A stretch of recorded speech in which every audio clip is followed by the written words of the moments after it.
3 species in genus Sinapis. A mustard enthusiast's guide to Sinapis. My name is Ferbu, and I've always been fascinated by the plant world. Lately, I've become particularly interested in the genus Sinapis, more commonly known as mustard plants. These vibrant yellow-flowered plants are not only visually appealing, but also hold a significant place in human history, both culinary and agricultural. What is Sinapis? Sinapis belongs to the Brassicaceae family, a group that includes many familiar vegetables like cabbage, broccoli, and, of course, the various mustards we use in cooking. The genus itself comprises a handful of species, each with its unique characteristics and uses. Species within the Sinapis genus. Sinapis alba, known commonly as white mustard. Sinapis alba is an annual herb native to the Mediterranean region. Its seeds are often used as a spice, particularly in the preparation of mustard condiments, and the plant is also valued in agricultural rotations for its role as a green manure crop. It's characterized by its coarse, hairy leaves and yellow flowers, which attract pollinators.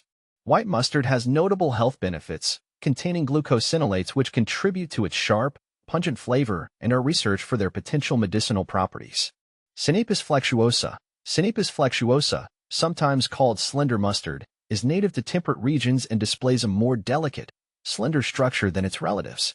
It has thin, flexible stems, hence the name flexuosa, and small yellow flowers that attract bees and other pollinators.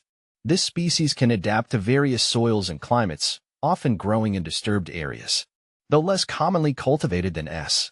alba, it is studied for its ecological role in supporting biodiversity, especially in areas where more robust plant species dominate. Sinapis pubescens, also known as the hairy mustard. Sinapis pubescens is a lesser-known mustard species distinguished by the dense covering of fine hairs on its stems and leaves. This Mediterranean native thrives in dry, rocky soils and coastal areas. Its small yellow flowers bloom in clusters, and the plant's hardy nature allows it to withstand challenging environments. Though not widely cultivated, it plays a role in native plant communities, supporting local fauna and stabilizing soil in its natural habitats. The importance of Sinapis. Mustard plants have been intertwined with human civilization for centuries. Evidence suggests that Sinapis alba was cultivated as far back as ancient Egypt.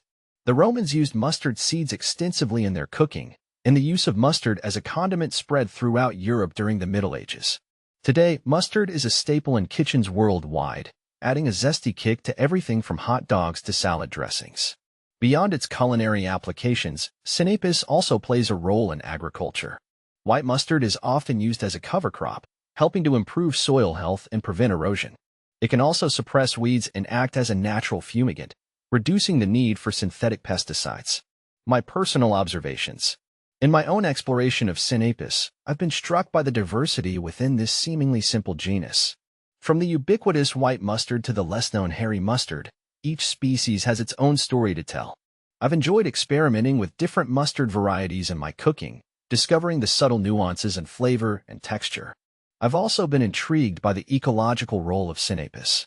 Observing wild mustard growing in fields and along roadsides, I've come to appreciate its resilience and adaptability.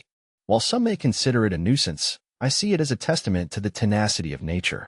Looking ahead, as I continue to learn about Sinapis, I'm excited to delve deeper into its botany, its history, and its potential for future applications. I believe there's still much to discover about this fascinating genus, from its genetic diversity to its role in sustainable agriculture. I encourage anyone with an interest in plants to take a closer look at Sinapis. Whether you're a seasoned gardener, a culinary enthusiast, or simply curious about the natural world, there's something to appreciate in these versatile and vibrant plants.